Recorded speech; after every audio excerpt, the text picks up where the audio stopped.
Assalamualaikum warahmatullahi wabarakatuh. Perkenalkan, nama saya Yunita Wijayanti. Saya adalah mahasiswi S1 Kebidanan Alih Kredit Universitas Kusuma Husada Surakarta. Saat ini saya akan melaksanakan ujian OSCE secara daring dengan tema kebutuhan nutrisi ibu menyusui. Assalamualaikum, selamat pagi ya Ibu. Perkenalkan, nama saya Bidan Yunita, bidan yang bertugas pada pagi hari ini. Ya. Gimana Ibu kabarnya? Ya baik. Baik, alhamdulillah baik ya. Sebelumnya ada keluhan apa ya Bu? Jadi saya tuh kan lahiran 6 hari yang lalu ya Bu ya. Terus saya tuh merasa tubuh saya tuh mudah capek.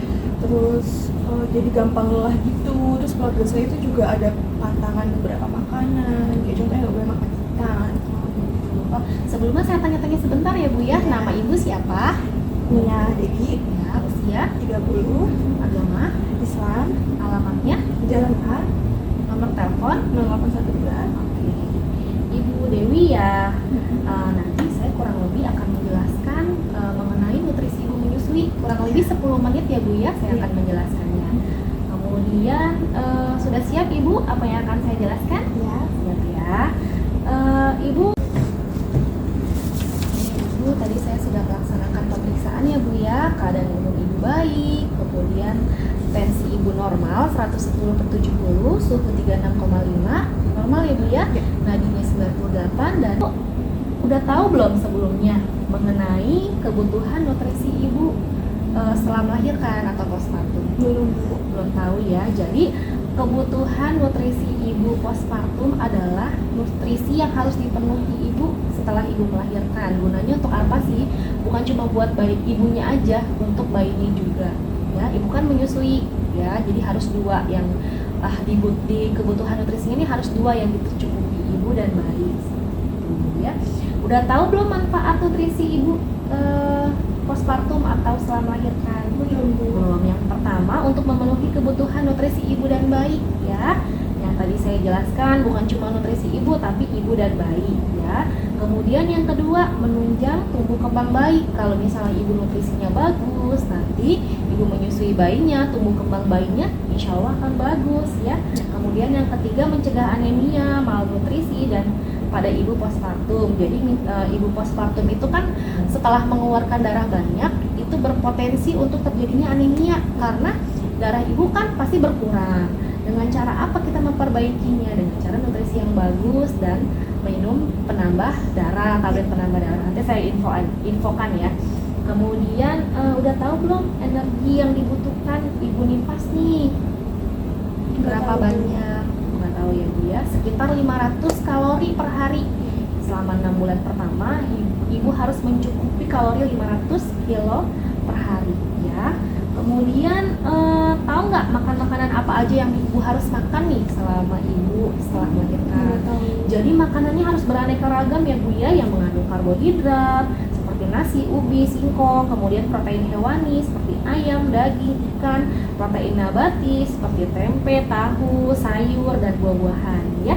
Selama ini cukup nggak Bu yang dimakan? Apa ada yang kurang? Cukup sih. Ada yang dipantang tadi ya? Iya. Nah dipantang. itu sebenarnya nggak boleh dipantang itu ya Bu ya. Nah kemudian tahu nggak Ibu sumber vitamin A itu apa aja? Tidak tahu. Nah vitamin A itu sumbernya menjelaskan fungsi vitamin A itu untuk meningkatkan kandungan vitamin A dalam ASI. Bayi lebih kebal dan jarang terkena penyakit infeksi. Kesehatan ibu juga lebih cepat pulih nih setelah melahirkan ya.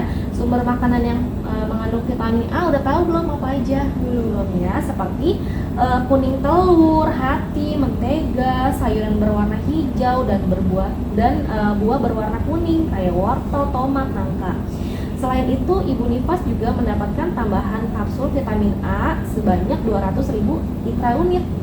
Diberikan 2 kali. Pertama segera setelah melahirkan dan yang kedua 24 jam pemberian kapsul vitamin A pertama. Ibu udah dapat belum vitamin A setelah melahirkan? Sudah ya, alhamdulillah. Kemudian, ibu tahu nggak kebutuhan ibu nifas itu kebutuhan cairan selama ibu nifas itu berapa? Tidak tahu. Nah, ibu paling enggak sedikitnya 3 liter minum air putih ya atau 14 gelas. Nah, fungsinya apa sih? Jadi fungsinya itu untuk mengatur kelancaran metabolisme ibu dalam tubuh. Nah, ibu harus minum 3 liter atau 14 gelas itu minimal ya Bu ya. Setiap kali habis menyusui. Pastikan ibu nyusui lebih cepat haus ya. Jadi harus lebih banyak minumnya gitu. Kemudian tablet tambah darah atau zat besi yang tadi saya ceritakan, fungsinya udah tahu belum Bu? Tablet tambah darah atau zat besi? Belum. Nah, itu dibutuhkan untuk kenaikan sirkulasi sel darah serta menambah sel darah merah ibu gitu ya. Mengkonsumsinya 1 kali sehari selama 40 hari. Ibu udah punya belum? Udah pernah diberikan? Masih ada ya? Dan itu diminum tiap hari ya Bu ya.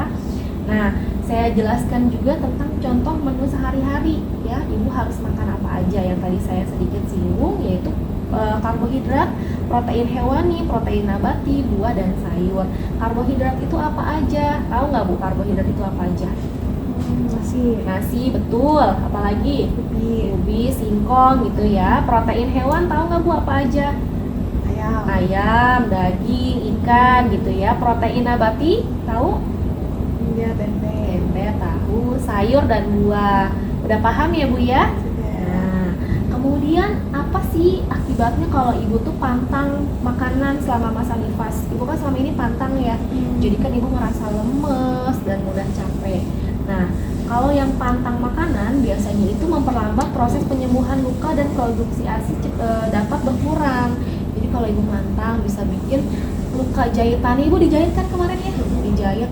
Nah, luka jahitan itu makin lama sembuhnya. Kemudian ibunya ngerasa capek, lemes, ASI-nya juga bisa berkurang seperti itu. Jadi saran saya itu tidak boleh dipantang Bu makanannya atau minumannya gitu. Nah, sejauh ini ada yang perlu ditanyakan nggak? Apa ada yang kurang paham ibunya? Enggak perlu. Nah, tadi saya ulang lagi ya Bu ya. Apa aja nih makanan? Kalau nggak makan pas ada musim makan Ya. Apa aja manfaat nutrisi udah tahu belum Bu yang tadi saya jelaskan?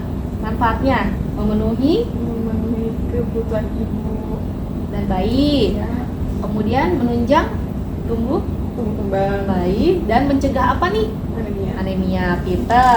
Nah, kemudian apa aja makanan yang harus ibu makan? Ayo. Nasi, Terus telur, ayam, Ayam. terus sayur, buah. Nah, buah. Boleh mantang nggak Bu selama nifas? Nggak Nggak boleh ya. Tadi saya jelaskan. Berarti ibunya udah paham ya Bu ya. Oke, sejauh ini ibunya udah paham. Sudah tidak ada pertanyaan ya Bu ya. Kemudian nanti kalau misalnya ibu ada keluhan atau ada ngerasa apa yang perlu ditanyakan, boleh datang ke fasilitas kesehatan terdekat atau boleh ke Tambu. Ya, terima kasih Ibu atas kesempatannya.